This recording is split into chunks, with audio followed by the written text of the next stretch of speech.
Saya rasa tidak usah membaca lagi biodata saya karena sudah dibacakan oleh Rahima. Saya awali dengan menjaga kefitrahan anak. Kenapa saya sangat concern dengan anak? Karena sebagaimana hadis diungkapkan bahwa kullu mauludin yuladu 'alal fitrah fa abawahu yuhawwidanihi aw yunasiranihi aw yumajjisani. Bahwa setiap anak terlahir dalam keadaan fitrah, maka kedua orang tuanya lah yang menjadikannya Yahudi, Nasrani atau Majusi. Jadi itu ibarat seperti gelas kosong, apa yang di dalamnya itu tergantung yang mengisinya itu. Dan kebetulan yang mengisi itu orang tua. Apakah isinya sirup, ya, Coca-Cola, itu orang tuanya. Itu kesan daripada yang dimaksud dengan hadis ini. Dan tapi ada satu hal yang harus kita ketahui. Yang dimaksud dengan orang tua itu siapa? Nah, dalam hal ini, kalau dari kacamata makro, orang tua itu bukan hanya sekedar kebetulan fisik, ya, orang tua langsung, tetapi juga orang tua itu ada kaitan dengan masyarakat dan ada kaitannya dengan pemerintah. Nah, saya mendapat informasi bahwa yang terlibat di dalam ini adalah adik-adik. Saya bilang adik-adik karena pada umumnya muda. Ada juga ibu-ibu. Minta maaf kalau saya lihat adik-adik karena pada umumnya wajahnya saya yakin jauh lebih muda dari saya. Jadi bukan mengurangi derajat teman-teman atau bapak ibu semua, tapi lebih melihat bahwa betapa saya sangat apresiasi kepada kaum muda yang begitu bisa fokus dengan sesuatu yang banyak orang tidak mau fokus ke dalamnya. Ya, jadi yang dimaksud ini adalah orang tua itu bukan hanya harus orang tua langsung daripada si anak itu sendiri, tetapi juga kita ini masyarakat yang notabene sudah lebih tua, lebih dewasa, yang sudah lebih pengalaman, pendidikan sudah lebih tinggi, harus ikut terlibat bertanggung jawab. Karena kalau tidak ada keterlibatan kesemuanya itu sama juga percuma. Nah, jadi setiap anak terlahir dalam keadaan fitrah, maka kedua orang tuanya yaitu kita yang menjadikan anak itu Yahudi, Nasrani atau Majusi. Ya. Nah, saya berangkat dari anak dan orang tua. Nah, kita ini adalah manusia yang paling bertanggung jawab terhadap efek negatif. Saya berangkat dari gadget ya. Nanti saya akan apa sih hubungannya dengan TBM? Ada. Tapi saya berangkat dari gadget. Ya, karena judulnya adalah TBM sebagai ruang publik yang ramah anak dan sebagainya. Gimana dia akan bisa ke ramah anak kalau ada dia harus menjadi solusi daripada kondisi sekarang. Dan masalahnya sekarang kita ini setiap anak hampir tidak ada yang tidak punya gadget. Apalagi sekarang nih masa pandemi. Dan fakta hampir tiap hari kalau kita lihat dari hari ke hari ada banyak dampak daripada gadget itu. Yaitu jadi oleh karena itu apa yang terjadi pada mereka ya yang bertanggung jawab terhadap efek negatif penggunaan gadget pada anak itu adalah yang orang tua karena mereka yang pertama kali perkenalkannya. Tidak kita nafikan sekarang ini Nina Bobo-nya bukan Nina Bobo, oh Nina Bobo ataupun lagu-lagu yang lain ya lagu-lagu yang membangkitkan semangat, Doda Idi dan sebagainya, tapi sering karena ingin lebih relax, orang tuanya ingin supaya memasak, saya nggak sempat, maka biasanya gadget. Jangan heran, anak-anak lebih dekat dengan gadget daripada orang tuanya sekarang. Kemudian, hai orang-orang beriman, peliharalah dirimu dan keluargamu dari api neraka. Padahal kita diminta sebagai orang tua, ingatlah hati-hati ketika kita memberikan alat, akan dibawa kemana alat itu. Nah, seringnya kalau alat itu yang akan menentukan. Nah, oleh karena itu kita sebagai orang tua harus hati-hati terhadap itu semua. Nah, gimana salah satu cara untuk menghilangkan anak candu dengan gadget? Ya tentunya kita harus melakukan dengan komunikasi. Komunikasinya harus merupakan komunikasi yang efektif. Dan apa yang dimaksud dengan komunikasi efektif? Itu adalah komunikasi yang mampu menghasilkan perubahan sikap pada orang lain yang bisa terlibat dalam proses komunikasi. Apa saja sih yang dibutuhkan dan bagaimana sih cara menjalin komunikasi efektif? Pertama, gunakan bahasa yang santun. Percuma kalau pesannya bagus tapi kalau bahasanya tidak santun itu percuma. Karena seringnya ingat children see children do. Apa yang kita anak-anak itu seringnya tidak mendengarkan apa yang kita katakan, tetapi dia akan meniru ketika bahasa yang dilakukan oleh orang tuanya kasar atau bagaimana itu yang akan ditirunya. Ya, jadi gunakan bahasa santun Dan pesan juga harus sangat, bahasa yang santun itu karena akan selalu menjadi bahan yang ditiru. Dan satu hal dalam mendidik anak, ada kalanya yang kita tiru baik aja, contohkan baik aja, belum tentu mereka mencontoh yang baik. Apalagi kalau kita tidak mencontoh yang tidak baik. Ya, jadi gunakan bahasa santun karena kita menjadi role model. Kemudian hindari konflik. Ya, sudah tahu anak sedang bermasalah, coba gunakan bahasa yang wise dalam kondisi tertentu. Kemudian jangan membanding-bandingkan, tinggalkan masa lalu. Mereka mungkin orang yang baik bukan orang yang nggak pernah salah, orang baik adalah orang belajar dari kesalahan. Oleh karena itu, apa yang dilakukan anak, ada hal-hal yang kadang-kadang kita tidak salah, janganlah kita mengungkitnya orang tua. Kemudian jadilah pendengar yang baik. Jadi ketika anak mengeluh dan sebagainya, hendaklah kita dengarkan, jangan hanya kita ingin didengarkan. Nah, ini dan yang terakhir yaitu sabar, lihat waktu yang tepat. Karena sebaik apapun pesan yang akan kita sampaikan, sepenting apapun pesan yang kita sampaikan, kalau tidak pada kondisi yang tepat itu juga sering menunjukkan apa yang kita lakukan akan menjadi sia-sia. Dan ini menjadi pembelajaran bagi kita, khususnya para pengelola, karena saya yakin Anda pasti berhadapan dengan anak-anak yang bermasalah. Dan apa yang harus dilakukan? Ini adalah salah satu cara yang harus kita gunakan. Nah, selanjutnya, mana sih waktu yang tepat untuk kita berkomunikasi kepada mereka? Pertama, saat berkendaraan. Ya, saya yakin ada situasi di mana kita bersama dengan mereka dalam kondisi kita berkendara, ya bagusnya kendaraan roda 4 ataupun lagi naik motor di belakang kita saling ngobrol. Kemudian saat sakit ketika kita mengunjunginya, kemudian saat makan sambil ngobrol kita, ya walaupun ada isu, ya kalau bisa waktu makan itu jangan ngobrol, tapi fine, cari waktu di mana pada saat kondisi makan karena di mana kita kumpul. Carilah waktu untuk menasihatinya atau menerangkan apa yang ingin kita kemukakan. Oke. Kemudian, nah ini yang terjadi.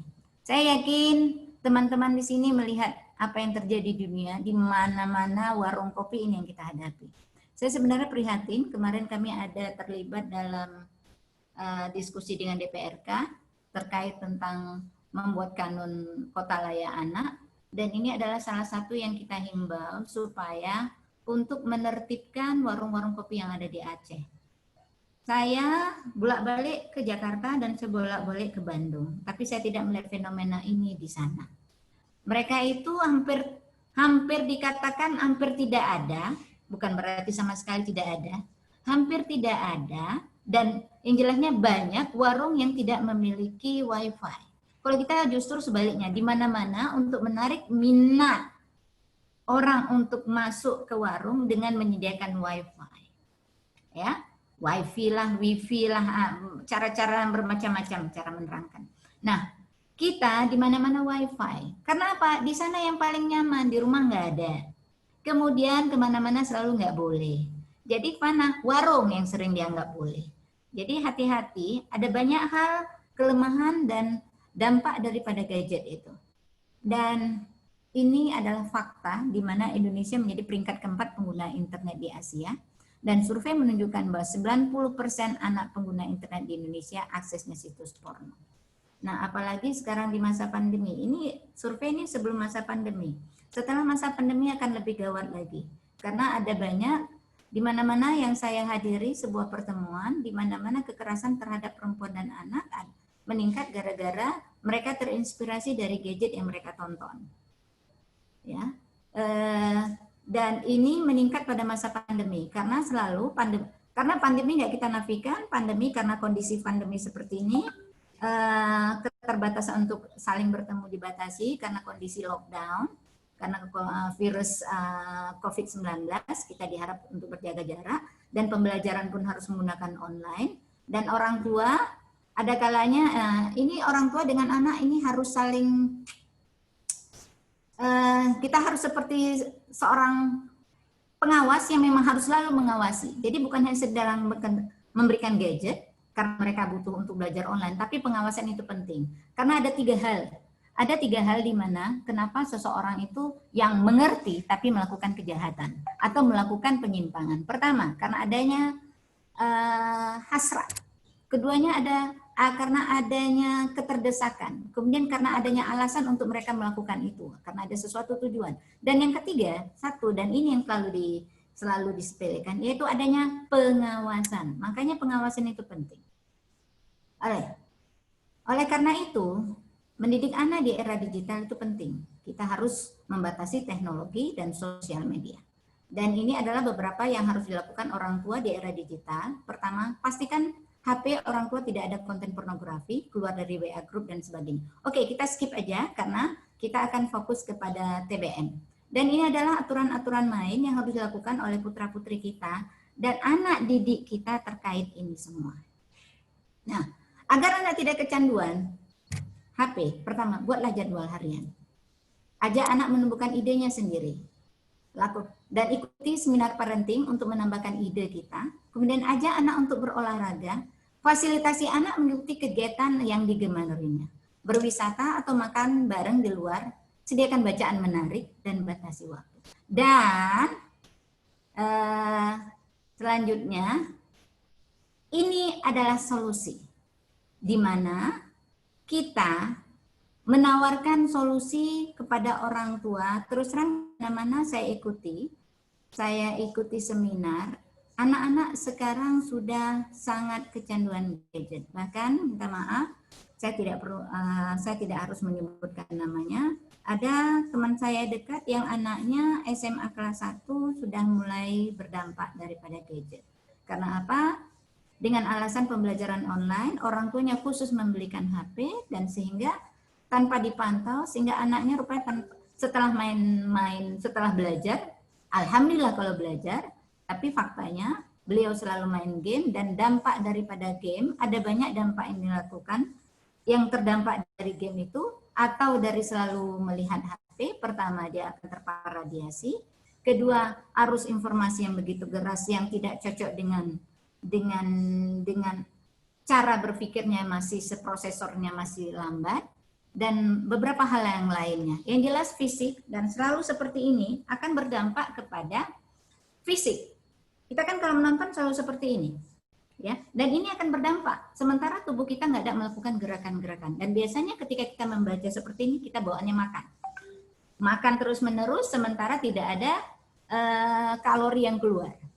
Nah, jadi oleh karena itu taman bacaan merupakan salah satu solusi yang bisa kita tawarkan kepada masyarakat, khususnya pada masyarakat yang sudah terpapar gadget dan juga tidak terpapar gadget, apalagi di luar sana. Kita ini termasuk orang-orang yang berada di Banda Aceh atau di kota-kota besar atau di kota-kota kecamatan, apalagi di kota-kota provinsi dan apalagi di kota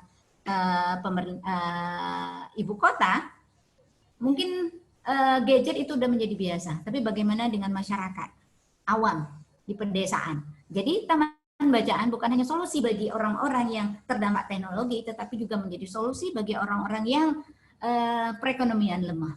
Jadi sekali lagi taman bacaan ini adalah hal yang harus kita hadirkan setiap desa. Kalau bisa setiap desa itu lebih dari hanya satu taman bacaan. Nah, apa yang maksud dengan taman bacaan? Saya yakin teman-teman sudah tahu karena di sini adalah penggiatnya. Tapi tidak ada salahnya kita lancar kaji karena diulang. Itu sebuah taman bacaan itu sengaja dia dibuat oleh pemerintah biasanya. Ya, ada juga perorangan, ada juga swakelola, ada juga swadaya masyarakat yang mana dia itu menyediakan bahan bacaan. Apa gunanya? Untuk menumbuhkan minat baca kepada masyarakat yang berada di sekitar. Ini sebenarnya termasuk kategori perpustakaan umum, cuman sifatnya lebih informal. Ya, biasanya kalau kita perpustakaan umum itu kan biasanya ada yang namanya juga formal, harus ada banyak aturan-aturannya, harus banyak yang diikuti, dan cakupannya tidak luas.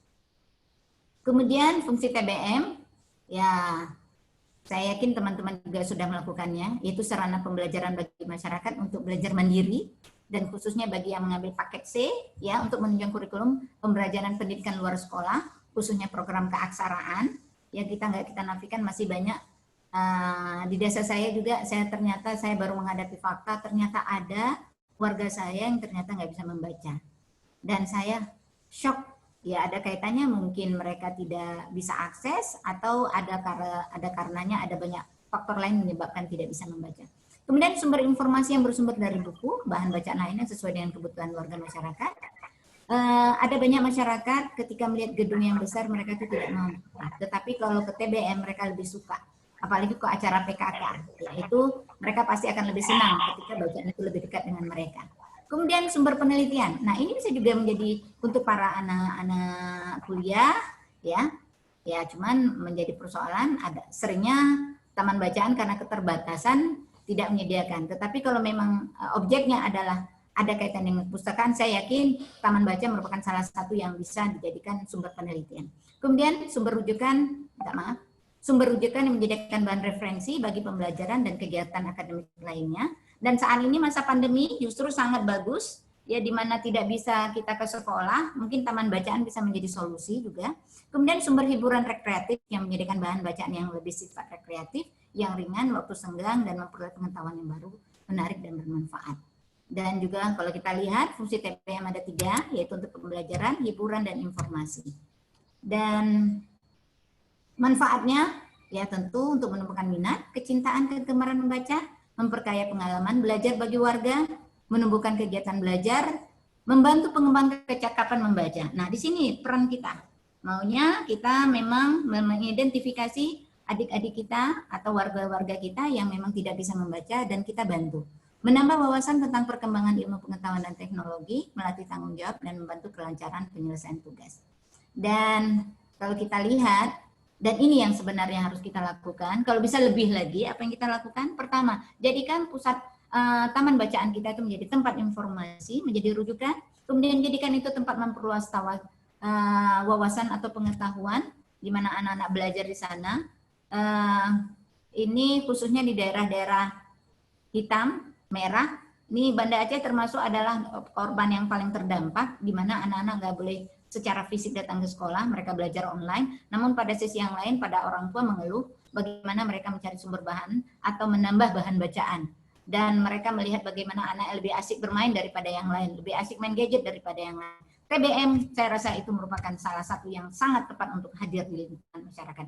Dia bisa menjadi tempat hiburan edukatif dan juga tempat pembinaan watak dan moral.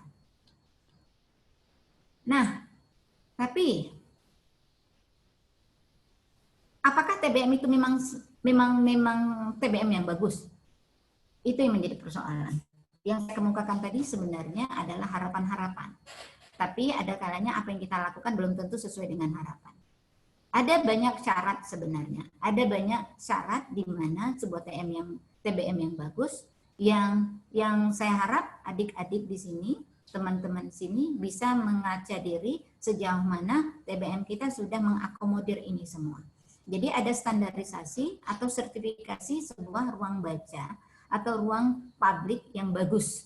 Kalau ini ruang bermain dan taman baca adalah salah satu yang bahagian daripada ruang publik tersebut. Yaitu pertama lokasinya, saya yakin ada, lokasinya strategiskah, tempat amankah, nyamankah, kemudian pemanfaatannya bagaimana, sesuai dengan yang dimaksudkah, dan apakah memberikan kemudahan, aksesnya gampang, kemudian materi yang diberikan seperti apa, adakah tempat taman bacaan kita itu di tempat yang nyaman, ada tamannya, dan karena taman itu penting, ya, penghawaan udara, dan erat kaitannya penghawaan udara dengan tanaman itu sendiri. Di tempat yang vegetasinya rendah, maka penghawaan udaranya juga menjadi panas dan juga tidak segar.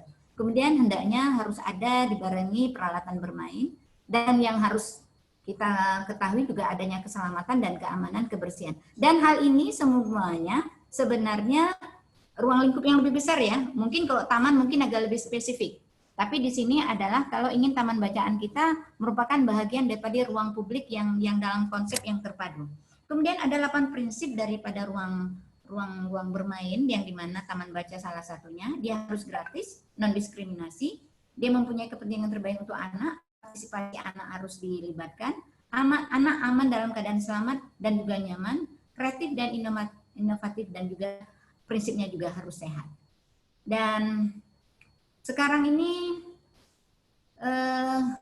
saya yakin ini dirasakan oleh teman-teman. Semuanya sudah mengelola, tapi pasti banyak tantangan. Setidaknya ada 2 tantangan, ya. Setidaknya saya tidak mengatakan, tidak menafikan yang lain, tapi yang menjadi concern sering saya lihat adalah popularitas gadget. Ada banyak anak-anak yang kurang suka ke sana karena mereka udah kecanduan gadget. Kenapa? Gadget semuanya menyediakan segalanya. Paman Google bisa menyediakan apapun yang mereka butuhkan. Bahkan dengan tanpa harus mengetik, mereka langsung ngomong. Anak yang belum bisa ngapa-ngapain aja langsung ngomong, udah langsung muncul. Bahkan tanpa harus mereka ngerti, mereka udah klik slide aja, mereka akan tahu itu apa. Jadi tantangan terbesar adalah musuh kalau kita terbesar adalah gadget. Kemudian keterbatasan TBM itu sendiri. Ya, kita untuk bersaing dengan gadget itu mungkin ya agak sulit. Karena gadget itu bisa menyediakan segalanya, tapi apa yang disediakan oleh TBM? Nah, misalnya tempatnya itu seperti apa? Nyaman nggak? Anak-anak kadang-kadang tidak mau datang karena kurang nyaman, panas lah, jauh lah, dan sebagainya. Sementara HP itu bisa bahkan masuk ke dalam kamar. Kemudian yang ditawarkan bukunya seperti apa? Menarik nggak? Ya, ada nggak buku-buku buat mereka kebutuhan? Belum lagi bisa jadi pangsa pasar kita, konsumen kita dari orang yang beragam, dan kita punya keterbatasan untuk itu. Dan kalaupun memang itu lengkap, tempatnya nyaman, bukunya banyak, sekarang kreatif nggak pengelolanya? Hanya sekedar itu saja kah? Nah, ada beberapa peluang, tapi dalam taman baca sekarang ini, yaitu pertama, dampak pemakaian gadget sudah dirasakan oleh orang tua itu sangat besar negatifnya. Ya, orang tua sekarang, saya termasuk salah seorang orang tua yang merasakan bahwa anak-anak harus dikurangi gadget. Nah, itu ada banyak, sebenarnya kita seperti mencoba teori, saya bawa ke sini, saya bawa ke sini, saya melakukan ini, saya melakukan itu. Nah, semakin banyak bank data, semakin banyak alternatif, semakin bagus. Dan peluang TBM adalah salah satu yang bisa ditawarkan kepada para orang-orang tua seperti saya untuk menyatakan bahwa sering-sering ke TBM, ikut terlibat dalam TBM adalah salah satunya. Ya, jadi sekarang nih peluang untuk TBM, orang tua itu mempunyai kesadaran sudah tinggi bahwa mereka harus mengalihkan perhatian anak. Kalau dulu anak-anak, nak jangan keluar, sekarang bahkan nak keluarlah nak, daripada kamu main gadget. Nak keluar dari kamar daripada kamu main gadget. Nak kamu terserah lebih bagus melakukan yang lain, tentu saja yang positif daripada kamu main gadget. Dan itu juga dirasakan oleh masyarakat dan pemerintah. Ya, jadi itu menjadi peluang. Nah, apa yang harus dilakukan oleh kita? Tentunya ada satu kunci, kreativitas tanpa batas. Ya, sekali lagi kreativitas. Nah, ada banyak bisa melakukan calistung yang misalnya berbasis kepada buku, ya kita melakukan berbagai aktivitas dengan membaca, menulis dan berhitung, mengadakan perlombaan dan sebagainya. Diawali dengan seni budaya, itu juga sangat menarik dan pendekatannya juga bervariasi. Hendaknya kita pengelola bukan hanya itu saja. Ini ibarat makanan, ayam itu enak, tapi kalau ayam terus juga menjadi tidak enak. Nah, apalagi kalau ikan asin terus menerus. Nah, jadi ini menjadi catatan bagi para pengelola. Hendaknya mereka harus menggunakan pendekatan bervariasi. Ya, misalnya membuka sesekali, yuk pindah yuk, kita bawa taman baca kemana? Ya, saya ada melihat dan saya tertarik dengan ada beberapa kegiatan, misalnya kalau di Banda Aceh itu ada di Belang Padang, ada beberapa mereka membawa buku ke sana, sehingga orang-orang yang berada di sana sambil lewat dan mencoba membaca. Itu salah satu yang menarik, ya. Kemudian hingga berkelana dengan kuda, misalnya membawa buku atau membawa motor kemana. Ada kemarin juga saya melihat ada kelompok taman baca yang membawa buku dalam becak dan mereka menawarkan. Itu salah satu yang alternatif, karena orang sekarang ini memang harus dibujuk seperti itu. Oke, demikian dari saya.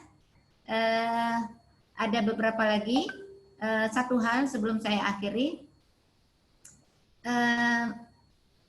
Ini kita khususnya saya, orang tua, dan teman-teman yang ada di sini yang juga sangat concern dengan itu. Jangan-jangan anak kita tuh rusak moral karena kita, ya, atau media yang kita fasilitasi. Jadi semakin efektif, semakin edukatif media yang kita tawarkan, makin baiklah kemungkinan anak kita. Sedangkan kita ekspos yang terbaik aja belum tentu anak kita mendapatkan yang baik, apalagi kalau tidak terekspos dengan yang baik. Jadi pemilihan media itu merupakan salah satu yang harus kita tawarkan, dan TBM merupakan salah satu yang saya yakin adalah taman baca yang sangat ramah anak dan tentu perempuan tentunya. Karena apa? Anak dekat dengan perempuan dan mereka juga dengan menemani anak di sana, mau tidak mau mereka juga bisa merasakan manfaatnya di sana. Dan tujuan kita ingin membahagiakan anak dengan memberikan berbagai fasilitas, justru khawatirnya akan mengantar anak kita ke jurang kehancuran. Oleh karena itu kita harus bersabar, nih para pengelola, saya khususnya mendidik anak itu seperti menanam bunga. Bunga yang ditanam, rumput yang tumbuh. Ya, tidak ada dalam sejarah rumput yang kita tanam, bunga yang tumbuh. Dan itu yang menjadi tantangan bagi kita. Nah, oleh karena itu, yuk kita tetap bersabar, kita tetap berjuang, dimanapun kita berada, dengan fungsi kita masing-masing. Saya sebagai seorang dosen, saya sebagai seorang orang tua, saya sangat sadar bahwa penting anak, pentingnya pribadi itu harus dijaga moral, karakternya untuk menjadi lebih baik, yang mereka mendapatkan juga dengan cara yang baik. Demikian dari saya. Assalamualaikum warahmatullahi wabarakatuh. Terima kasih, Rahima. Baik, terima kasih Ibu. Baik teman-teman, demikian materi yang sudah disampaikan oleh Ibu Nas. Mungkin ada dari teman-teman yang ingin bertanya, akan kita buka sesi tanya jawabnya. Bisa teman-teman lakukan dengan cara menekan tombol lambaian tangan, sehingga bisa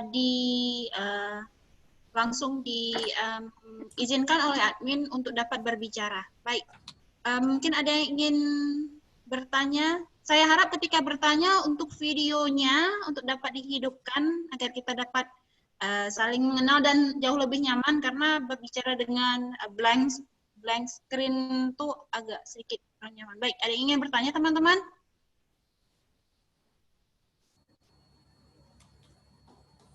Ada yang ingin bertanya? Silahkan.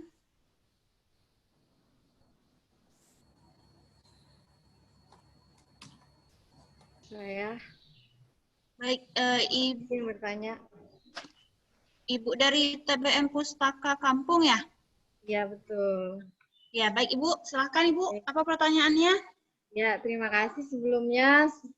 Terima kasih juga buat Ibu Nasria pagi ini buat sharingnya yang sangat adem gitu, jadi lebih menyemangati. Jadi saya sebenarnya mau curhat lagi nih Bu. Kondisi TBM kami kan di Pekanbadak sebenarnya untuk persoalan kreativitas kita terus selalu mencoba upgrade diri kita sebagai relawan. Apalagi sih yang harus kita lakukan, bahkan kita mengajak anak adik-adik baik usia yang paling banyak di sini kan SMP dan SMA, kami mengajak bertanya ke mereka seperti riset kecil-kecilan, kelas apa sih yang kalian inginkan. Dan memang misalnya mereka minta kelas komputer, alhamdulillah sekarang pun di Pekanbadak 2 kali seminggu kami mengadakan kelas komputer karena kita juga ada sedikit fasilitas untuk itu. Lalu sekali seminggu ada anak-anak yang minta kelas bahasa Inggris. Nah, bahasa Inggris itu pun secara virtual kami minta ngajar dari luar untuk sharing sekali seminggu di adik-adik kami.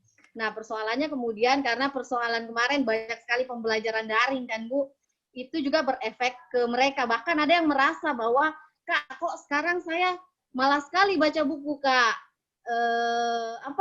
Tapi menurut saya kesadaran seperti itu justru bagus untuk sebagian anak, tapi hanya sedikit beberapa anak saja yang mengatakan seperti itu. Sementara kebanyakan beberapa pengunjung kami, saya melihat sendiri semangat mereka untuk membaca buku lagi itu semakin kurang. Bahkan kok saya nanya bulan ini baca buku apa Pak?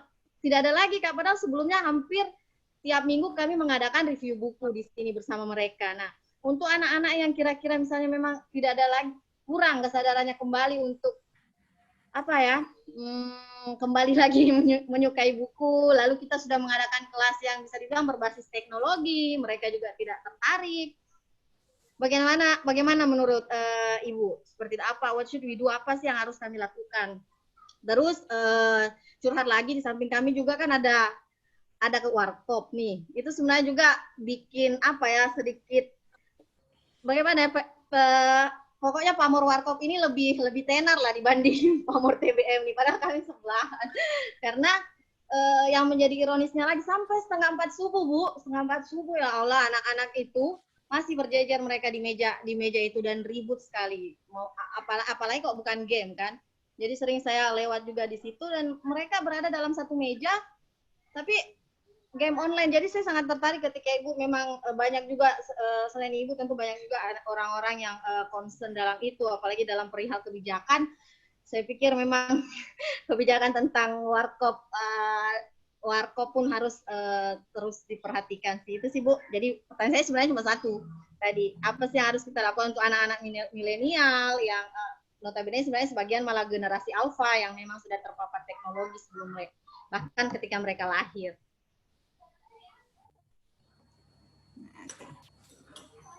Saya Ima, unmute.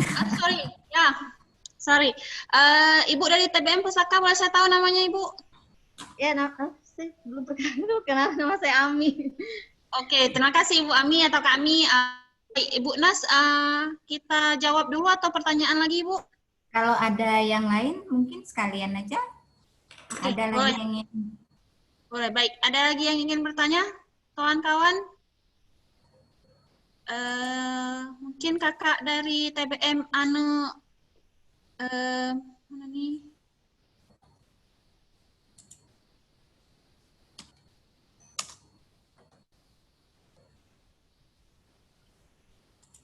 Ada lagi yang ingin bertanya? Nggak ada? Baik, Bu. Kayaknya kita jawab dulu pertanyaan Kita jawab dari... aja dulu ya. Bu Ami, saya bisa merasakan, Bu Ami dari TB Pustaka apa? Lambadaya.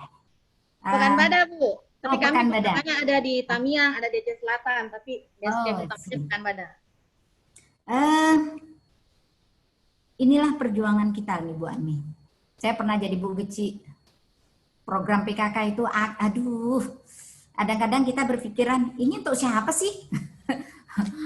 Kebetulan kan saya dosen ya. Jadi kadang-kadang kalau saya itu nggak perlu lagi, saya udah ada. Gitu. Dan ini adalah untuk masyarakat. Nah itu yang terjadi kepada kita, pada anak-anak. Anak-anak itu belum, makanya ada anak SD, SMP, SMA, nah, itu makin ke atas itu, makin ke bawah, makin nggak ngerti kenapa dia mau belajar, kenapa dia harus belajar. Jadi memang peran guru itu sangat meningkat, sangat tinggi, bukan maksud saya sangat tinggi, dan kreativitasnya pun akhirnya harus tinggi. Nah, sehingga serat berbagai, nah persoalannya kadang-kadang kita udah sadar bahwa kayaknya aku nggak cocok deh di sini, rasanya ya, tapi yakinlah. Ya, la yukallifullahu nafsan illa usaha. Seseorang tidak akan diuji di luar dari kemampuannya. Pasti ada maksud Tuhan kenapa ibu yang ada di sana. Kalau ibu nggak merasa cocok, kenapa nggak orang yang cocok itu yang ada di sana? Karena kunci pertama dari sebuah kegiatan, dari sebuah unit kegiatan itu adalah rasa tanggung jawab. Nah, ibu sudah memiliki itu. Cuman memang kita harus belajar. Nah, ini salah satu yang efektif dengan bertanya kepada orang lain. Karena mungkin, ini satu lagi cuman, ketika kita bertanya pada orang, dan orang memberikan saran, itu hampir sama, coba ini, coba ini, coba ini. Belum tentu yang disuruh coba itu cocok dengan kita. Tetapi, satu hal, jangan tidak dicoba. Karena kita nggak pernah tahu cocok atau tidak, kalau nggak kita coba. Ya, jadi apa yang saya sarankan ini, mungkin belum tentu cocok, tapi ibu nggak akan pernah tahu cocok atau tidak kalau ibu nggak coba. Itu aja. Karena bisa jadi ini cocok. Nah, saran saya tentu, ini kan anak-anak yang udah menurut minat baca nih sejak pandemi ini kan? Ya. Iya. Salah satunya, yuk kita bahas dulu. Kenapa sih? Ini pada salah satunya karena mereka sudah terlalu banyak terekspos dengan gadget. Itu aja. Tuh, Ya. ada yang Mereka HP baru malah, Bu. Hah? Banyak yang HP baru. Ya, mereka sudah banyak HP baru dan HP itu menawarkan segalanya. Sesuatu yang baru itu senang. Apalagi, oh ternyata ada game. Belum lagi pemantauan orang tua. Nah, orang tua ada kalanya kemampuannya lebih rendah dari anak. Sehingga nggak tahu apa yang ditonton si anak. Syukur-syukur tidak ikutan. Kadang-kadang ada orang tua yang kadang-kadang udah kalah anaknya daripada orang tuanya. Yang dia lebih parah dari orang tuanya. Jadi, kalau bisa saya saran, Ibu, pertama, tentu Ibu kan udah tahu ya, saran saya untuk para pengelola, ini hampir sama juga dengan Anda mengelola klinik. Itu ada pasien, minta maaf ini Bu, saya bukan pasien ya, kita ada konsumen-konsumen langganan-langganan tetap. Usahakan langganan tetap itu kita identifikasi, kita pelajari, ya apa sukanya, apa tidak sukanya, jalinlah hubungan kedekatan. Dan kita jadikan dia justru menjadi agen untuk menarik orang lain ke sana. Karena kita nggak mungkin datang setiap ke rumah untuk menampilkan apa itu TBM, betapa pentingnya TBM. Nah, satu lagi kondisi sekarang ini, Bu, sulit sekali. Para anggota dewan itu yang sangat sadari kalau lagi kampanye, Sulit kali mengumpulkan orang sekarang nih. Berkumpul di suatu tempat itu sulit. Makanya kadang-kadang mereka mengundang artis. Tahu nggak kenapa? Supaya orang mau berkumpul. Disangkai dengan ada artis, maka berkumpul. Nah, ketika berkumpul barulah mereka bilang, pilihlah saya. Nah, apalagi kita yang bukan artis. Jangankan Bu yang bukan artis, saya yang Bu Geci pernah saya ajak, yuk datang rapat, itu orang nggak datang. Karena apa? Tahu pasti nggak ada ngapa-ngapain, pasti nggak ada duit yang akan dikasih. Nah, kalau yang kampanye seringnya karena ada artis, berikutnya berharap pasti ada sesuatu yang akan dibagi. Nah, oleh karena itu, meskipun demikian kita jangan menyerah, ya. Tetap datangi, cari kelompok-kelompok masyarakat untuk betapa pentingnya. Jadi saran saya pertama, libatkan orang tua, datanglah ke kelompok-kelompok, misalnya pengajian, kelompok-kelompok arisan. Yang jelasnya datang ke tempat Bu Geci dan Pak Geci. Itu, ya, karena mereka yang punya orang tua gampung, yang seharusnya mereka lebih care. Seharusnya mereka care, karena masyarakat itu adalah anak-anaknya. Minta dukungan mereka, minta cari saran dari mereka, minta perhatian mereka terhadap TBM. Jadi pertama, langkah pertama datanglah ke tempat Pak Geci dan Bu Geci, dua-duanya Bu ya, karena kalau hanya Pak Geci, karena ada beda-beda tupoksi. Kalau Pak Geci itu lebih kadang-kadang perhatiannya kepada sarana, fasilitas, bla bla bla, dan sangat bermanfaat kalau misalnya aturan-aturan. Sedangkan Bu Geci, dia punya kekuatan yang tidak nampak tapi sebenarnya sangat besar.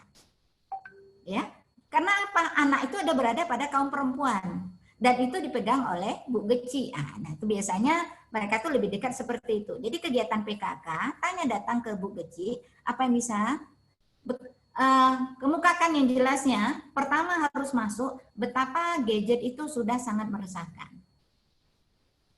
TBM adalah solusinya. Nah, oleh karena itu minat baca kepada anak harus ditingkatkan. Jadi salah satunya adalah dengan mengajak Bu, bagaimana caranya saya mensosialisasikan dengan TBM ini kepada ibu-ibu supaya ibu-ibu yang mengajak anak-anak ke TBM. Karena anak-anak itu kalau sendiri, tahu nggak kenapa salat itu ada hadis yang bahwa kalau udah 10 tahun bisa dipukul kalau nggak salat. Jadi dalam Islam itu ada yang namanya kesadaran, tapi pukul bukan artinya pukul seru ya. Ini jangan pula kayak ada dendam pribadi pula pada anak. Jadi, nah ada yang dipukul itu dalam arti unsur agak sedikit pemaksaan. Pemaksaan artinya dalam atas ke bawah. Ya, bukan pukul dalam arti apa ya? Ini jangan disikapi dengan dalam bentuk kontak fisik. Tapi yang kita pahami bahwa adanya otoritas. Yang otoritas orang tua. Jadi kita manfaatkan Bu Geci untuk meminta orang tua, untuk kita datang keterlibatan orang tua, yang mana ketika kita memberikan kesadaran pada orang tua yang akan mengantarkan atau mengajak atau menghimbau anak-anaknya untuk ke sana. Itu pertama. Ya. Selama ini adakah pernah dilakukan? Dengan Pak Gecinya ada, Bu. Dengan Pak Geci. Ibu harus tahu, Ibu harus tahu bahwa ada banyak yang dilakukan di desa itu dilakukan oleh Bu Geci. Jadi libatkan Bu Geci dan masuklah ke dalam PKK. Ibu akan bertemu dengan ada banyak strategi, ada banyak peluang yang bisa Ibu masukkan. Kalau bisa ibu-ibu PKK itu sendiri yang menjadi anggota TBM dan menjadi volunteer daripada TBM itu sendiri. Jadi bisa ganti-gantian. Misalnya ibu ini, kreativitas apa ibu ini tawarkan? Kreativitas apa ibu tawarkan? Karena kalau kita, nggak mungkin, kita ini udah cukup, kita ini punya, kalau ibarat komputer, kalau ibarat flash disk punya kapasitas. Ya. Ya nggak mungkin kita pikirkan sendiri. Nah, kalaupun misalnya itu anak-anak udah ketebak, pasti ibu itu aja. Pasti itu lagi, pasti itu lagi.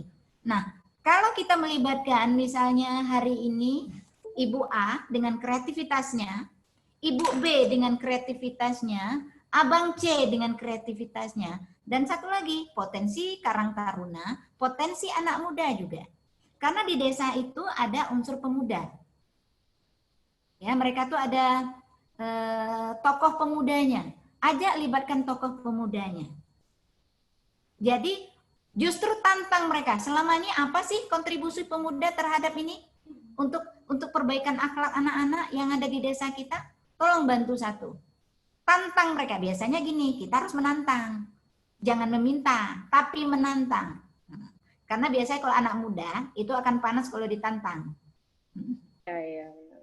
Biasanya mereka itu suka tantangan. Kita tantang, mampu nggak kalian? Buktikan pada kami. Di mana peran kalian terhadap, di mana tanggung jawab kalian terhadap desa kalian sendiri?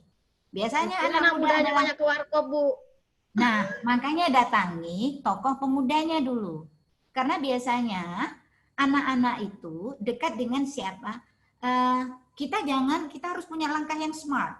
Langkah yang smart itu nggak langsung datang satu-satu, enggak. Tapi siapa yang menjadi idola mereka?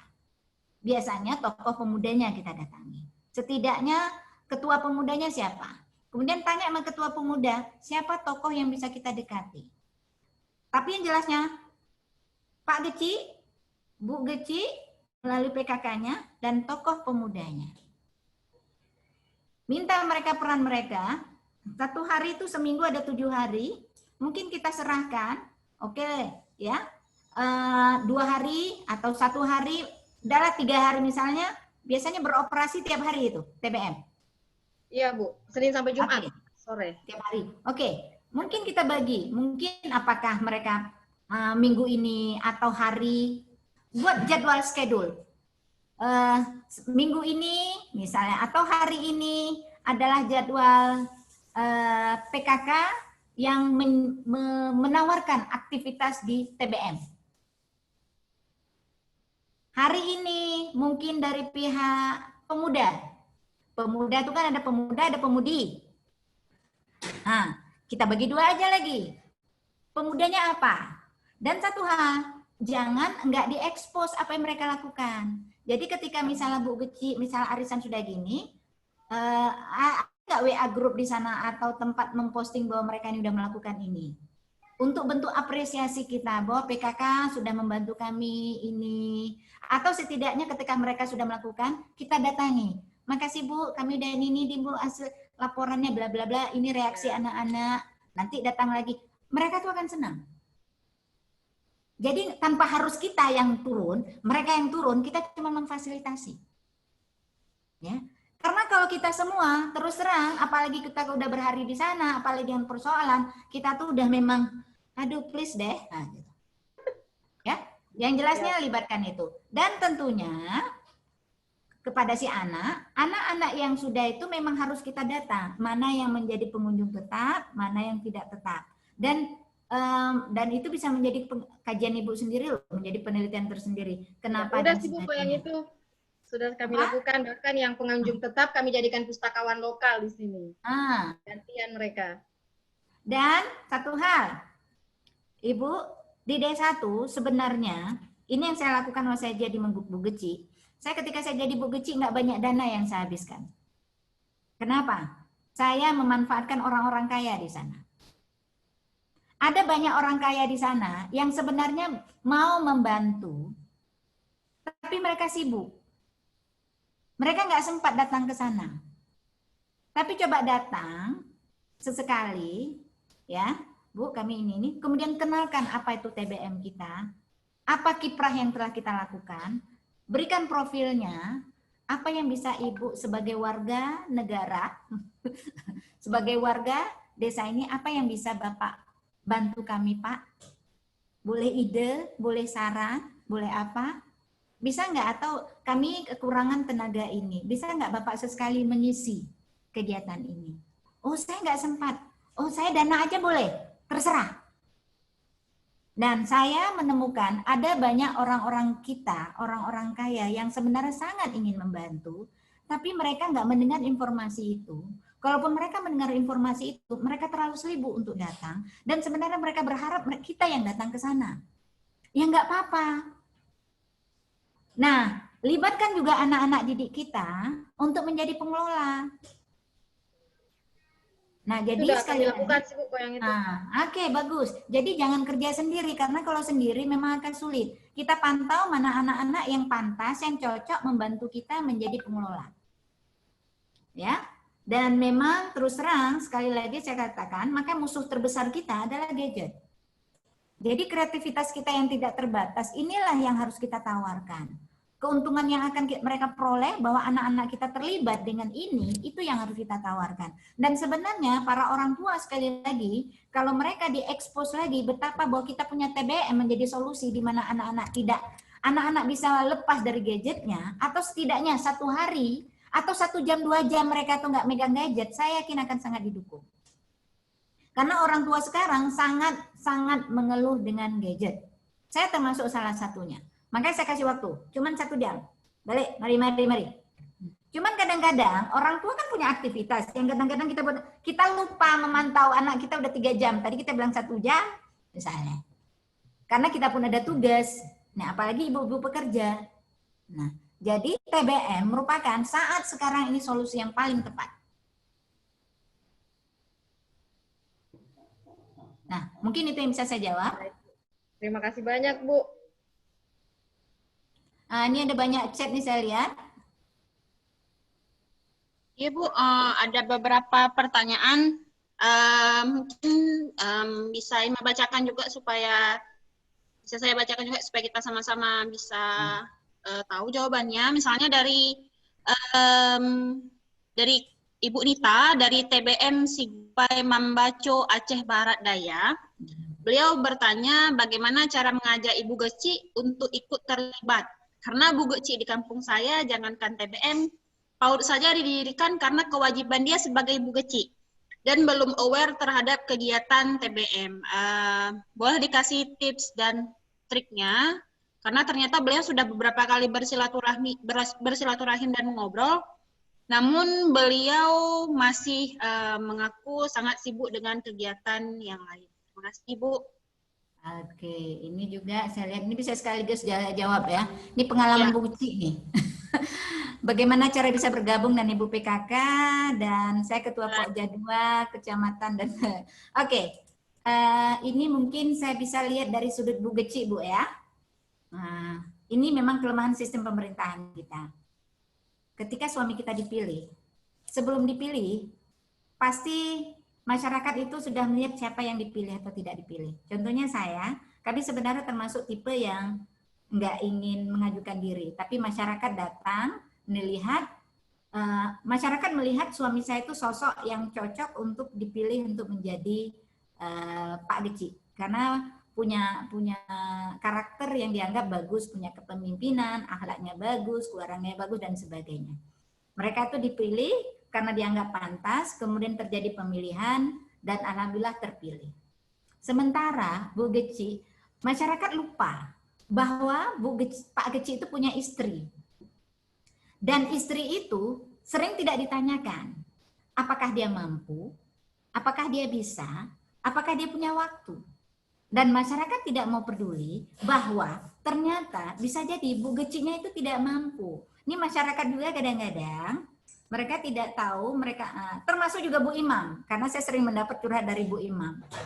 Yang dipilih adalah Pak Imam, tapi Bu Imam diharap harus menjadi seperti Pak Imam. Padahal diangkat itu kan Pak Imam karena keluasan ilmu agamanya. Bu Imam belum tentu, kebetulan Bu Imamnya kemarin tuh kami guru biologi. Dia nggak ngerti, memang dia ngerti agama, tapi tidak terlalu mendalam soal agama. Jadi jangan diharapkan ketika Pak Imam langsung bisa menjadi Bu Imam. Nah, itu yang sering terjadi. Nah, biasanya ibu-ibu Geci yang ketika dia tidak ditanya, apalagi dia pekerja, dan itu biasanya bawaannya di ogah-ogahan. Memang, ya saya maklum, ada 3 tipe seseorang yang diangkat ketika suaminya diangkat. Ketika suaminya diangkat menjadi Bu Geci, menjadi Pak Geci atau Pak Imam, ada tipe ibu Gecinya. Pertama, yang pasrah. Yang pasrah bahwa oke, ini nasib saya dan tugas saya adalah mendukung suami, maka saya melakukan yang terbaik. Apa yang saya bisa. Dan biasanya orang-orang seperti itu adalah yang kebetulan cocok dengan ilmunya. Tapi kalau yang tidak cocok dengan ilmunya, dia langsung apatis. Bapak aja deh. Gitu. Dan tapi ada tipe ketiga, adalah tipe yang orang menjadikan itu tantangan. Ya. Nah, mungkin yang ibu yang dimaksud dengan Bu Nita tadi adalah ibu yang tipe kedua, tipe pertama dan tipe kedua, yang dia sebenarnya dia lagi sibuk, tiba-tiba harus jadi bu geci lagi, dan dia nggak ngerti, ya, sehingga dia bawaannya apatis atau dia bawaannya menjadi ogah-ogahan. Nah, itu yang bisa dilakukan adalah dengan menghimbau, dengan ajak berdiskusi dan sebagainya. Memang tidak serta-merta, tapi biasanya kalau yang ibu kecil seperti itu, pasti ada penggantinya, ada tokoh pengganti, saya lihat di masyarakat. Ketika ibu kecil yang tidak berfungsi, biasanya ada tokoh perempuan yang tampil, dan itu yang bisa diajak kita diskusi. Tapi jangan pernah, tapi tetap selalu dilibatkan ibu kecilnya, karena biasanya kalau kita abaikan dia akan terus tidak akan pernah mau terlibat. Itu saran saya.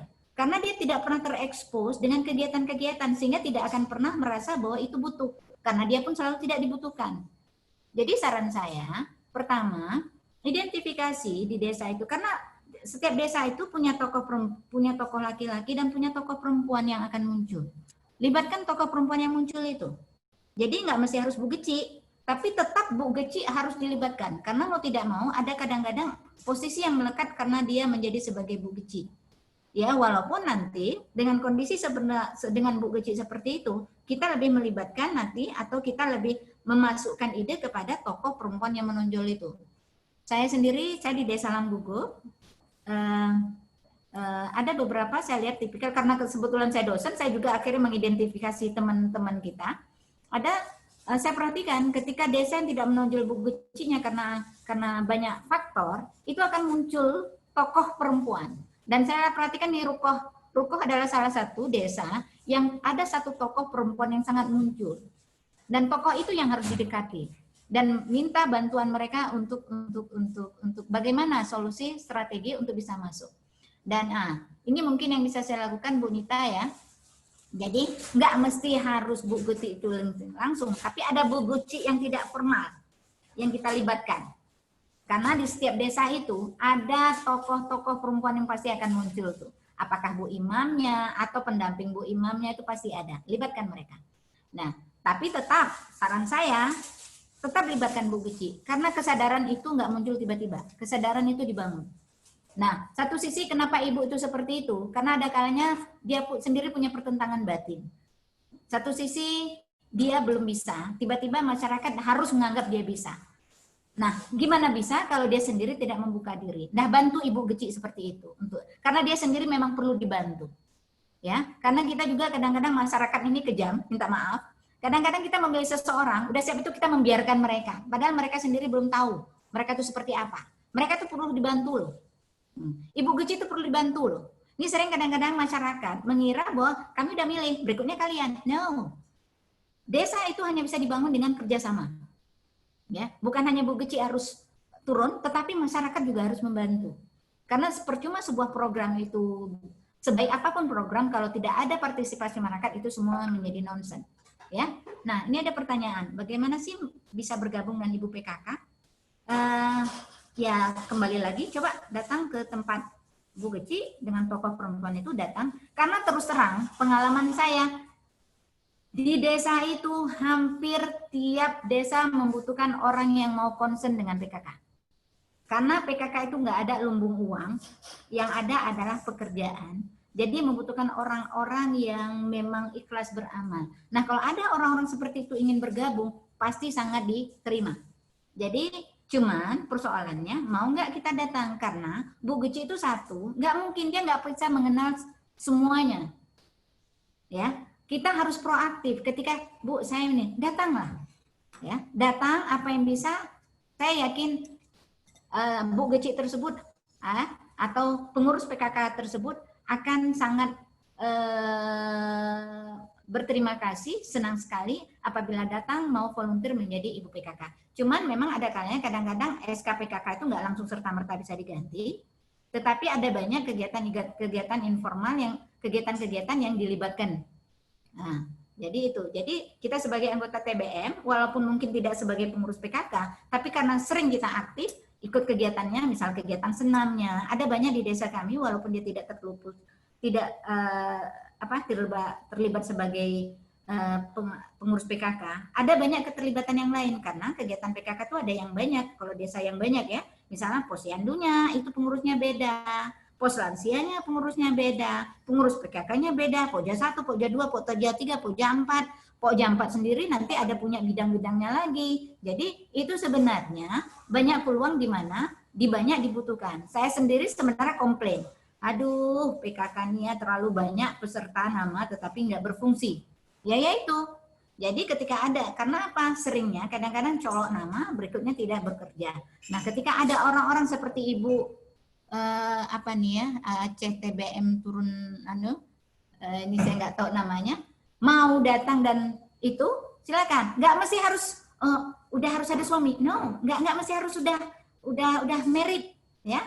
Masih gadis juga oke, bahkan sangat senang.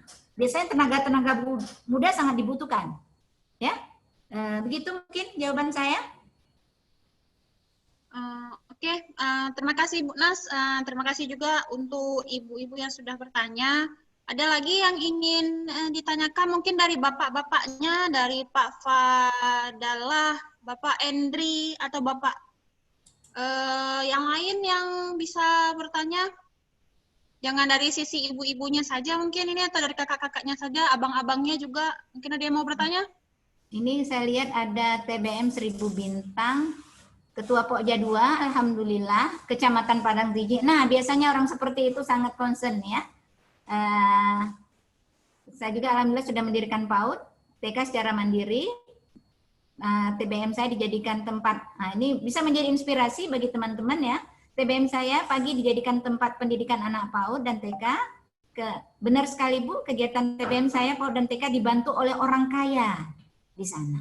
Guru ngaji di TK PAUD saya dibayar oleh para dermawan. Intinya kita harus membangun komunikasi. Nah, ibu-ibu mana nih? Mungkin rasanya perlu berbagi deh. Ibu ya. TBM 1000 Bintang. Mungkin muncullah Bu TBM 1000 Bintang. Atau Bapak nih. Ibu atau Bapak nih TBM 1000 Bintang. Mungkin ayo kita berbagi. Karena jadikan itu menjadi inspirasi bagi teman lain. Karena kadang-kadang teman kita memang ada situasi kondisi desa atau daerah memang tidak seberuntung kita. Sebenarnya bukan karena tidak seberuntung, kita belum punya ide bagaimana cara memaksimalkan potensi yang ada. Ini dia. Silakan. Siapa namanya Bu? Kakak masih sangat muda ya. Silakan. Masih sangat muda. Ya baik. Assalamualaikum warahmatullahi wabarakatuh. Waalaikumsalam. Sebenarnya saya nggak muda, saya udah punya 4 orang anak. Nah masih muda kami lihat. Menarik sekali ya materi yang Ibu sampaikan. Memang seperti yang saya sampaikan di chat, kita memang harus membangun komunikasi, kalau bisa lintas sektor, tokoh masyarakat, dan mungkin kita dulu kan ada kuliah, ada kawan-kawan kita yang saat ini mungkin bisa membantu kita. Bahkan saya, kegiatan yang saya lakukan itu banyak dibantu kawan-kawan saya yang dulu ada yang satu kuliah, satu SMA, satu SMP, dan lain sebagainya. Intinya, seperti yang Ibu sampaikan, kita harus menyampaikan informasi apa yang telah kita lakukan untuk orang-orang yang memang sebenarnya ingin membantu kita, tapi dia tidak tahu bagaimana caranya. Kalau PAUD saya, kebetulan saya dibantu oleh orang dari Jakarta yang punya Aceh Connection. Itu dia bantu full, mulai dari saya membuka PAUD, TK, dia beli mainan, tempat permainan dan lain sebagainya, itu dibantu oleh orang yang dari Jakarta. Itu pun karena saya share di media sosial, jadi dia melihat kegiatan-kegiatan yang saya lakukan, terus dia inbox ke saya dan dia bilang akan membantu seluruh kegiatan yang saya lakukan. Intinya apa? Sebagai pengurus TBM, kita juga kalau misalnya kita gaptek, itu kita harus belajar teknologi. Itu yang penting, bagaimana kita berkomunikasi dengan media sosial. Mungkin pelatihan literasi ini adalah salah satu cara untuk kita mengembangkan TBM kita, untuk cara mengembangkan kegiatan-kegiatan yang kita lakukan di TBM kita. Mungkin seperti itu, Bu. Oke, benar sekali. Jadi manfaatkan semua koneksi yang ada, tapi yang jelasnya harus diperkuat adalah profil TBM kita. Nama TBM kita, apa fasilitas kita, murid-murid kita, apa kegiatan kita. Makanya kalau ketika kita minta bantuan ataupun kita promosikan tentang punya kita, itu harus jelas di mana lokasinya, tempatnya, kegiatannya, apa yang sudah dilakukan, dan jangan pernah untuk tidak direcord, jangan pernah untuk tidak dicatat apapun. Karena catatan itu penting. Foto hasil karya si anak, ya mungkin kadang-kadang udah terlalu banyak, ambil yang terbaik. Ya, kadang udah terlalu banyak, ambil yang terbaik yang mana tempat kita untuk menyimpan bahwa inilah karya anak kita. Dan saran saya, buat memang aktivitas-aktivitas lomba-lomba yang mana kadang-kadang kan lomba kan supaya dapat hadiah. Nah, buat proposal untuk ini ya, saran untuk buat kegiatan tanpa dana, ini saya mengatakan buat kegiatan tanpa dana, buat kegiatan breakdown dana, apa-apa yang dibutuhkan. Oke, kita butuh snack selama pesertanya berapa? Kita butuh apa? Tim penilai berapa orang? Lombanya apa saja? Tim penilai. Kemudian tim penilai, kemudian untuk snack misalnya berapa, konsumsi untuk panitia, bla bla bla, hadiah dan sebagainya. Breakdown dana, terus datanglah, ya. Ini kemarin tuh saya ada tertarik dengan anak-anak, mereka tuh forum anak membuat kreativitas, dan saya tambah lagi idenya lagi, mereka apa yang bisa dibantu. Jadi bantuan itu enggak mesti harus, kebetulan ya, ini satu lagi, bukan hanya orang kaya saja loh yang ingin membantu. Ada banyak orang yang sebenarnya tidak mampu ingin membantu, tapi mereka enggak punya apa yang harus bisa saya bantu. Ingat, yang namanya bantuan itu enggak mesti uang. Tenaga juga bisa. Oh, Bu, saya yang bisa menjadi, silakan. Saya, Bu, ada kain ini, misalnya kita butuh terata, saya ada, boleh, silakan. Jadi kita, Bu, saya ada aqua 1 gelas. Oke, jadi enggak, saya minta 1 gelas. Enggak, dapat 1 kotak dari sini, dapat 1 kotak di sana.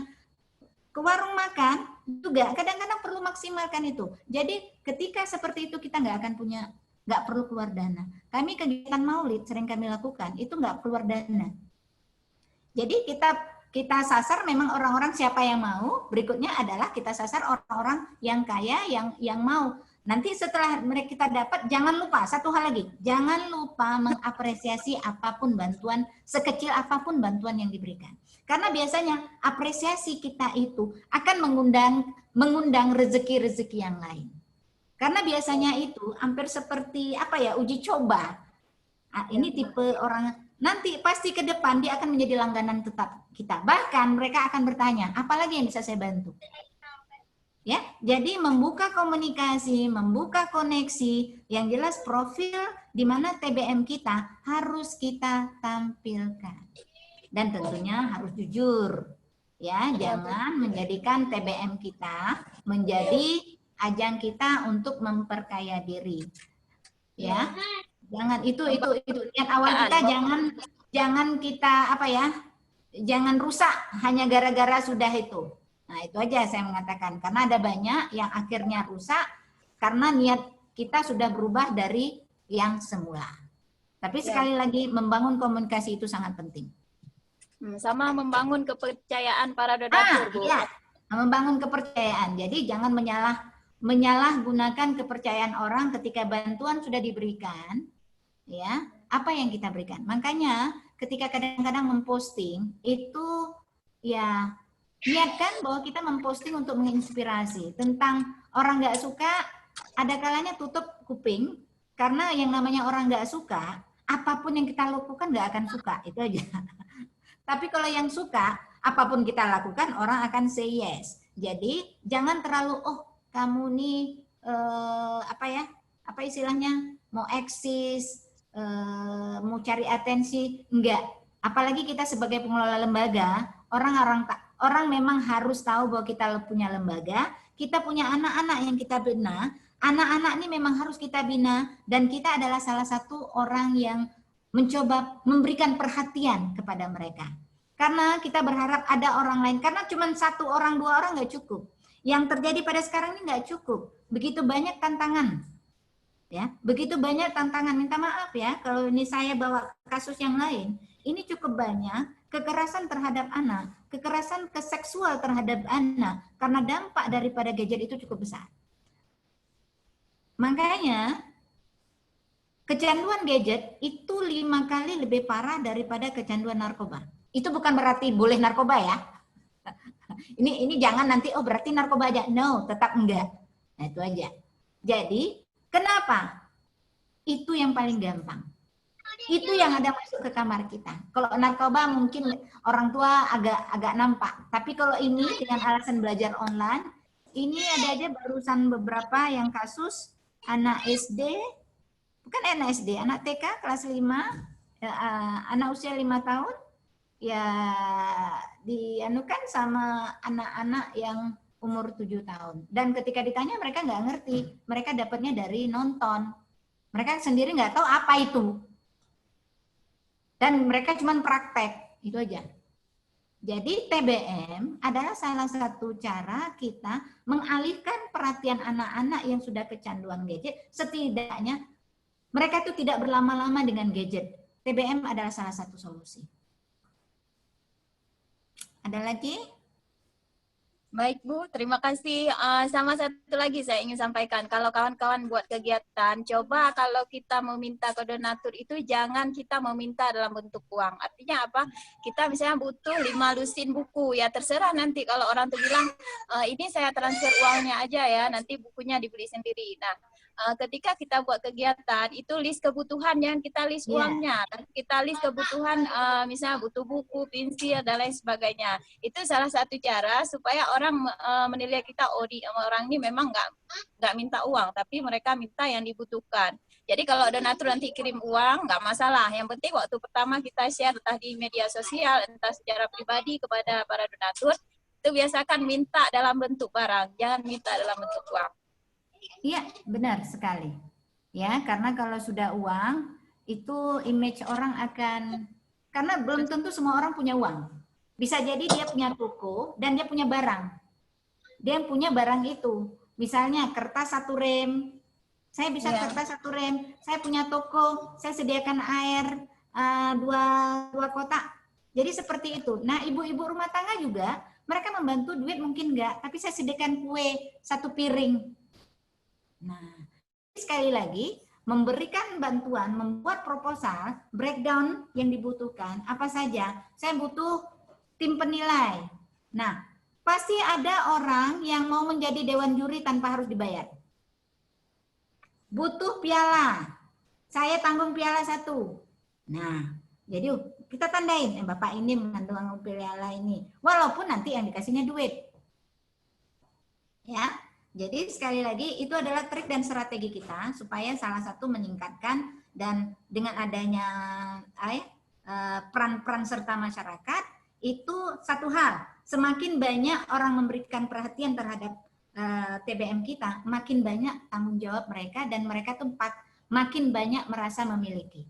Oleh karena itu dan kita juga karena mereka sudah merasa memiliki, tidak ada salahnya kita berbagi ke mereka untuk share tanggung jawab. Ya salah satunya tadi yang dikatakan itu, apa sih yang saya lakukan untuk meningkatkan? Buat beragam aktivitas. Untuk buat beragam aktivitas, buat variasi siapa menjadi pengelolanya.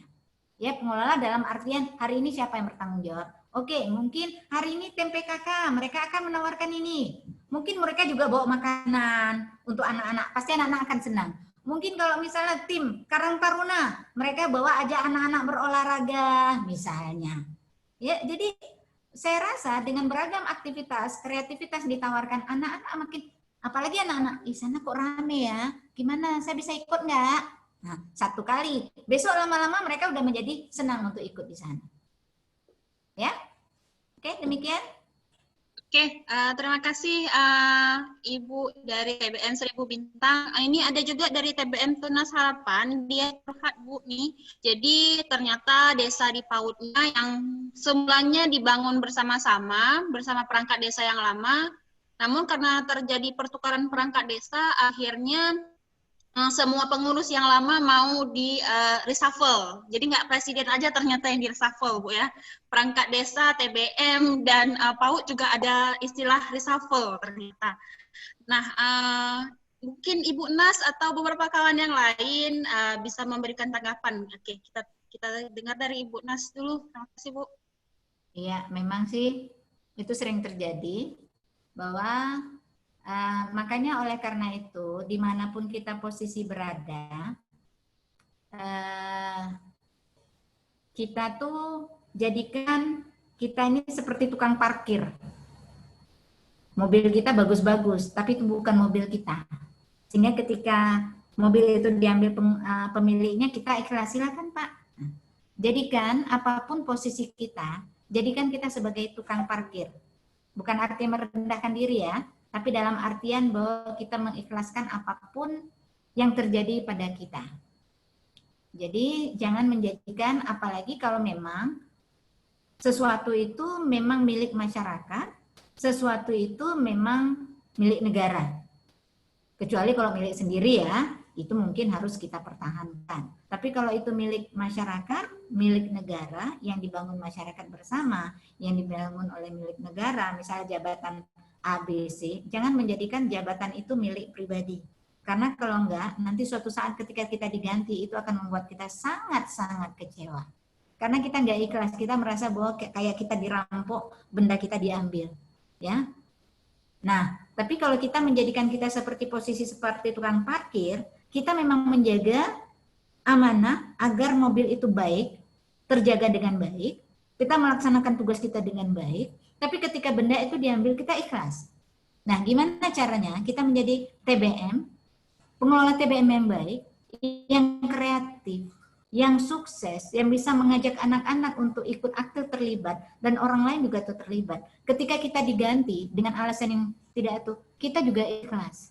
Tapi berikutnya nanti orang juga tahu kok, bahwa kita adalah orang yang layak. Apresiasi itu yang kita butuhkan sebenarnya. Ya, jadi memang agak sedikit kecewa, dan satu hal hendaknya walaupun kita kecewa, coba kita bantu. Disitulah letak kebesaran hati. Saya tahu bahwa adik-adik di sini, teman-teman yang ada di sini, adalah orang-orang terpilih. Kuntum khaira ummah. Ya, kalian ini adalah orang-orang umat yang terbaik. Enggak semua orang loh, orang yang mau terlibat di masyarakat itu adalah orang-orang yang kualitas pengabdiannya cukup tinggi. Saya tahu sekali.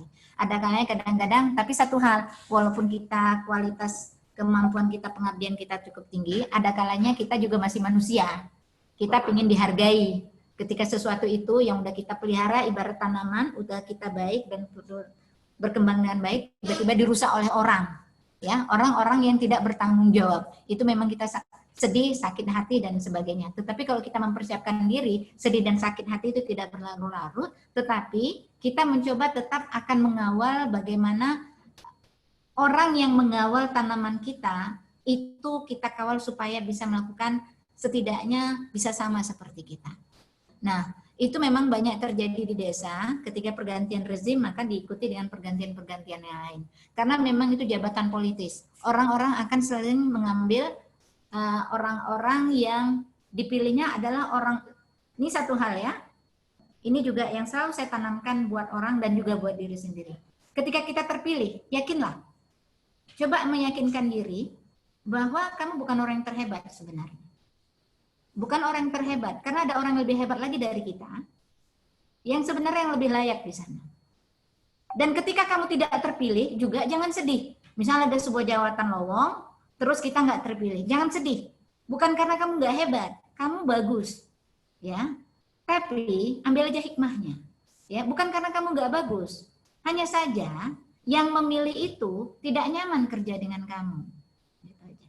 Tidak nyaman kerja dengan kamu. Nah, ketika kamu terpilih, satu hal lagi, kamu nggak merasa cocok, kamu nggak merasa bisa. Positive thinking. Pasti ada sesuatu di dalam diri kita. Kenapa seseorang memilih kita? Padahal kita merasa bahwa ada orang lain yang lebih cocok. Coba hargai. Pasti ada sesuatu. Dan hargai orang memilih Anda dengan melakukan yang terbaik. Pasti ada alasan Tuhan kenapa akhirnya Tuhan melalui orang itu memilih kita. Pasti ada sesuatu yang diminta Tuhan kita untuk melakukan yang terbaik. Itu. Dan juga pasti ada alasan Tuhan kenapa kita dicopot dari jabatan itu. Bisa jadi, ya, lama-lama kita akan menjadi satu hal ketika kita lama-lama di situ, kita akan menjadi bos. Yang bos tidak pernah salah. Kalau bos salah, kembali lagi ke nomor 1. Bos tidak pernah salah. Atau itu akan menjadi buruk buat kita. Ya. Jadi ambil hikmahnya aja. Jadi selalu positive thinkinglah dengan segala kejadian, ikhlaslah dengan segala kejadian, dan berterima kasihlah dengan segala kejadian. Dan oleh karena itu, apapun jabatan dimanapun, kalau saya selalu dimanapun saya berada, posisi jabatan kebetulan saya ketua PSGA, dari awal saya sudah mempersiapkan untuk siapa yang akan menjadi ketua PSGA di sini. Jadi saya, kalau dulu saya susah, saya berharap orang yang berada di sini tidak susah, karena saya susah cari data, saya akan sediakan. Justru saya mempersiapkan. Kalau nanti saya terpilih lagi, alhamdulillah saya nggak payah-payah lagi. Kalaupun nanti orang lain, nggak apa-apa, saya tetap senang. Karena apa? Ketika orang kesusahan kita naik, aduh kok nggak ada ini. Secara nggak langsung kita mengutuk orang belakang sebenarnya, secara nggak langsung. Walaupun kita nggak mengutuk langsung, pasti kita udah berkata, apa sih kerjaan orang dulu? Kan gitu.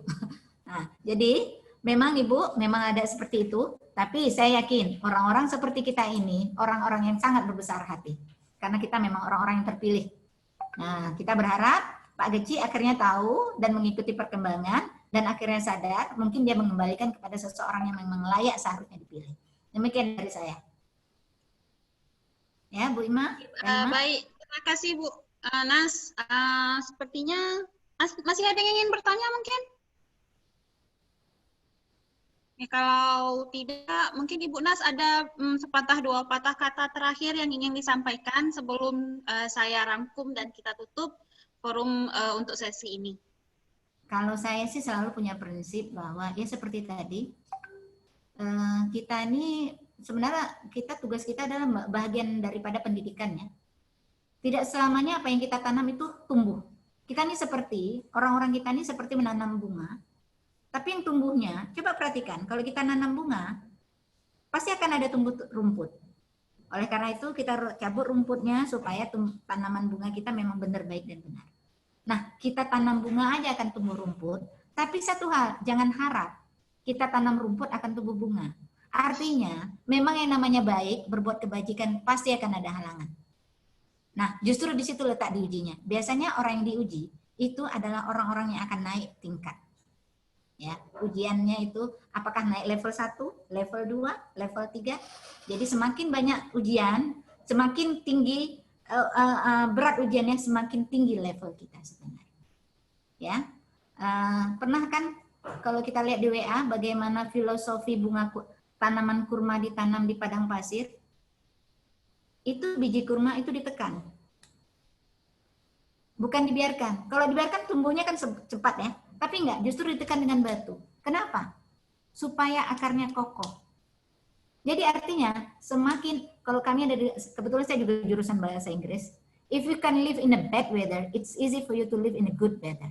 Jika kamu dalam kondisi yang susah aja bisa hidup, konon pula dalam kondisi yang tidak susah. Jika what doesn't kill you will make you strong. Apa yang tidak bisa membunuh kamu akan membuat kamu kuat. Dan saya yakin teman-teman di sini, tantangan itu akan membuat teman-teman ini akan menjadi lebih kuat lagi. Jadi yakinlah Tuhan tidak tutup mata, Tuhan akan mencatat setiap pengorbanan. Karena pada dasarnya yang kita lakukan sebenarnya menunggu kematian. Dengan menjadi TBM, pengelola TBM, di mana pusat itu akan sangat bermanfaat di masyarakat, itu artinya kita sudah mengisi kita dengan pundi-pundi atau tabungan-tabungan kebajikan yang menjadi modal kita di akhirat kelak.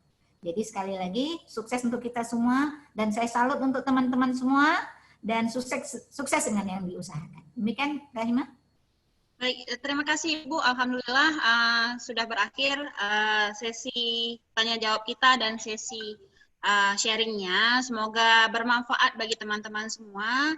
Hal yang bisa saya simpulkan dari sesi ini adalah bahwa TBM ini merupakan satu fasilitas yang sangat potensial untuk bisa membentuk generasi muda ke depan, apalagi di masa pandemi, di mana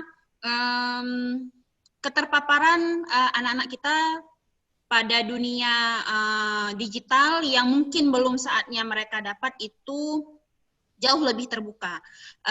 Dan saran yang mungkin bisa diambil, salah satu yang mungkin sering terlupa adalah publikasi.